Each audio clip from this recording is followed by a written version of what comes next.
Good morning, class, and welcome back to the YouTube channel of City Head Public School, Barabanki. Today, I will teach you Social Science, class 5th and chapter number 4. Last chapter में मैंने जब vegetation का कुछ part पढ़ाया था, इसलिए मैं vegetation दोबारा स्टार्ट कर रहा हूँ. ठीक है, तो आप लोग थोड़ा सीरियसली ध्यान दें. वेजिटेशन क्या होता है ये बताया था. Due to hot and humid climate, Zaire has dense forest which have very tall trees. कहता है due to hot and humid climate, गर्म और उमस वाला क्लाइमेट यानी जलवायु होने के कारण Zaire has dense forest which have very tall trees.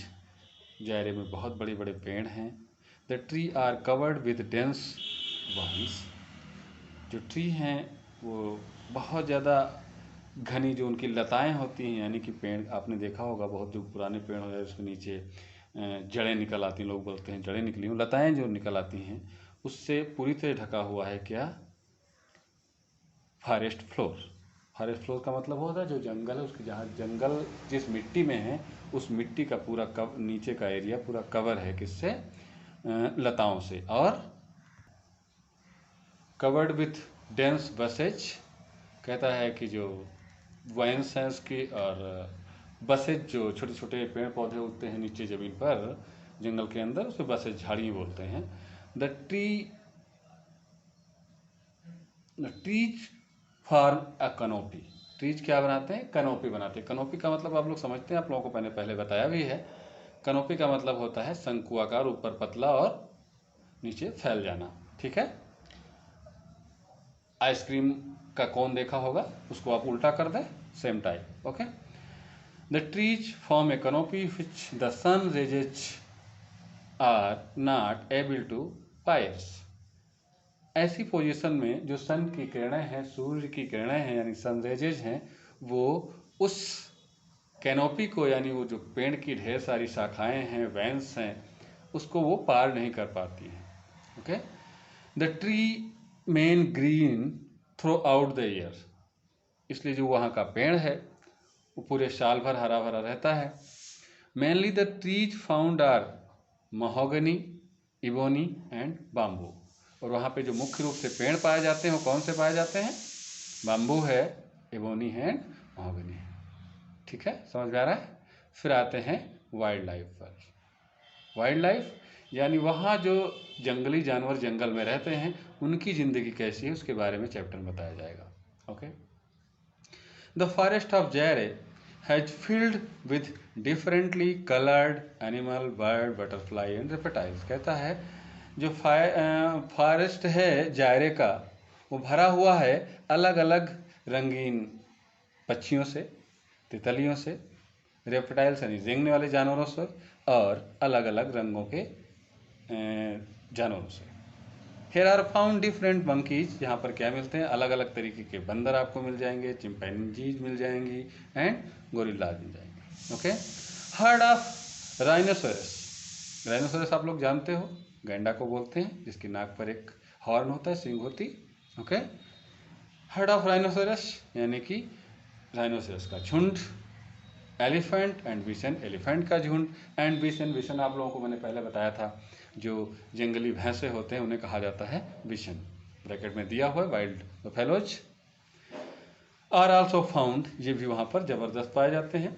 Huge crocodiles are found in ponds. और बहुत ज़्यादा मगरमच्छ पाए जाते हैं वहाँ तालाब में, लेक में एंड रिवर्स में.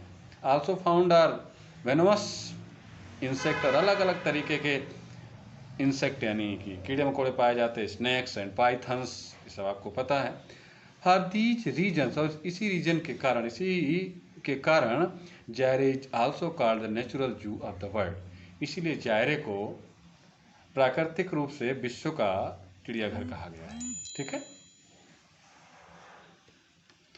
फिर आता है एग्रीकल्चर. क्या आता है, एग्रीकल्चर.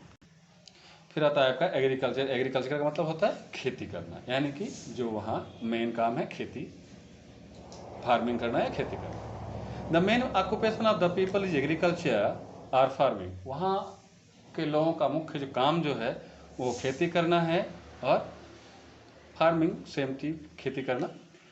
ड्यू टू फॉरेस्ट, जंगल होने के कारण, there are less land available for agriculture, बहुत कम जमीन उपलब्ध है खेती के लिए। So the people cut forest, इसलिए लोग वहाँ के जंगल को काटते हैं फॉर द सेम, इसी के लिए। कसावा, कशावा है, कॉर्न है, भुट्टा, are main and banana are the main food crops. वहाँ पे कसावा, कॉर्न और यानी कि मेज, यानी आप जानते हैं ना जो आप लोगों को पॉपकॉर्न वगैरह मिलता है उसी से मिलता है, ठीक है। मेन क्रॉप है वहाँ का, यानी कि मेन फसल है वहाँ की। The roots of cassava are ground, जो कसावा का जड़ होता है वो ग्राउंड में होता है। टू मेक फ्लोर, जिससे आटा बनता है। Which is use to make bread, जिससे कि ब्रेड बनाने की, रोटी बनाने के काम आता है, ठीक है।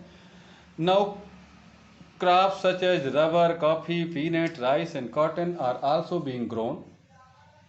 यहाँ पर फसलों में अगर देखा जाए तो रबर है, कॉफ़ी है, पीनट है, राइस है और कॉटन है, ये भी सारी चीज़ें वहाँ पे उगाई जाती हैं। बिसाइड लंबरिंग, इसके बावजूद क्या होता है, lumbering and sale of timber, पेड़ की कटाई होती है जब तो उसमें ढेर सारी लकड़ी निकलती है। Has also become one of the main occupation, ये भी एक वहाँ विशेष तरीके का व्यवसाय हो गया है, ठीक है। इंडस्ट्री एंड मिनरल्स कहता है, जो वहाँ पे बड़ी बड़ी इंडस्ट्री हैं, उद्योग हैं, एंड वहाँ के खनिज पदार्थ एंड मिनरल्स जो हैं। जायरे has little by way of industry and most of the industry is located around cities only. कहता है कि जायरे में बहुत कम इंडस्ट्रियल एरिया बहुत कम है, इंडस्ट्री बहुत कम है वहाँ पर। वो वहाँ इंडस्ट्री आमतौर पे जो शहर हैं उसके अराउंड, उसके दायरे में आते हैं, शहरों में ज़्यादातर इंडस्ट्री हैं। The government is trying its level best to establish industries such as cloth, chemical, soap, cement and tobacco. Government कोशिश कर रही है वहाँ पे इस्टेब्लिश करने की इंडस्ट्रीज, जैसे किस किस चीज़ की है, जैसे कि क्लॉथ हो गई, कपड़े की हो गई, केमिकल की हो गई, सॉप की हो गई, सीमेंट की हो गई, टबाकू की हो गई। तंबाकू मतलब तंबाकू, सीमेंट का मतलब जिसे आप घर बनाते हैं, सॉप मतलब साबुन, हाथ पैर धुलने नहाने का आता है, केमिकल आप जानते हैं, रासायनिक चीज़ें बनती, क्लॉथ यानी कि कपड़ा, ये भी आप जानते हैं, ठीक है। Zaire is very rich in water resources but the potential has not been tapped still. कहता है Zaire is very rich in water, Zaire पानी को लेकर के बहुत ज़्यादा, वहाँ पे आपको पता है ना कि मैंने पहले भी बताया था कि वहाँ पे सुबह हल्का सा बढ़िया सा मौसम होता है, इसके बाद धूप आ जाती, दोपहर तक अच्छी धूप रहती है, इसके बाद दोपहर के बाद क्लाउड्स आते हैं और ढेर सारा पानी बरसता है, थोड़ी देर बाद साफ हो जाता है। तो इट मीन्स पानी जब रोज़ बरसता है तो वहाँ पानी की कोई समस्या नहीं है, ठीक है। Such is very rich in water, इसलिए जायरे जो है बहुत, जायरे में बहुत पानी है, उसके रिसोर्सेज बहुत हैं, but the potential has not been tapped still. लेकिन जो पानी की क्षमता है उसको अभी तक अच्छे से उपयोग में नहीं लाया जा सका है। Dam have been made on same rivers in generate hydro electricity. Dams जो हैं, बांध जो हैव बीन मेड, बने हैं ऑन सेम, उसी रिवर पर, to generate hydro electricity. Hydro electricity बनाने के लिए, हाइड्रो इलेक्ट्रिसिटी क्या होता है आपको हम लास्ट की कक्षाओं में बता चुके हैं। हाइड्रो इलेक्ट्रिसिटी उसे कहते हैं जहाँ से पानी से बिजली बनाई जाती है। The water of reverse is also being used for irrigation, और वहाँ जो पानी निकलता है उसको आमतौर पर खेती में यूज कर लिया हो जाता है। ये तो सदैव होता है, सब कहीं होता है, ठीक है। Zaire is very rich in mineral, जायरे खनिज पदार्थों में भी बहुत अच्छा है। Zaire is very rich in mineral resources, उसके वहाँ बहुत ज़्यादा स्रोत है। It is the leading producer of diamond, और यहाँ पर बड़ी मात्रा में डायमंड का उत्पादन होता है। डायमंड का समझते हैं आप लोग, हीरे का उत्पादन होता है। Mining is one of its main occupation. कहता है वहाँ पे जो खदानें हैं वो भी एक मेन ऑक्यूपेशन माना जाता है, मेन व्यवसाय माना जाता है। Katanga has got major Katanga जो है वहाँ has got major reserve of minerals, वहाँ पे कटंगा में बहुत ज़्यादा मिनरल्स पाए जाते हैं, स्रोत है मिनरल्स का। सच एज मैग्नीज, वहाँ पे क्या क्या मिलता है, manganese, cobalt, gold and uranium, ठीक है। वहाँ पे मैग्नीज मिलता है, कोबाल्ट मिलता है, गोल्ड मिलता है एंड यूरेनियम मिलता है। Most of which are exported, वो ज़्यादातर वहाँ से एक्सपोर्ट किया जाता है, विदेशों को भेजा जाता है, ठीक है। तो इस वीडियो में यहाँ तक, फिर अगले पेज नंबर 17 का मैं फिर से पढ़ाऊँगा। उम्मीद है आप लोग पढ़ते रहेंगे और मिलते हैं नेक्स्ट वीडियो में। Thank you.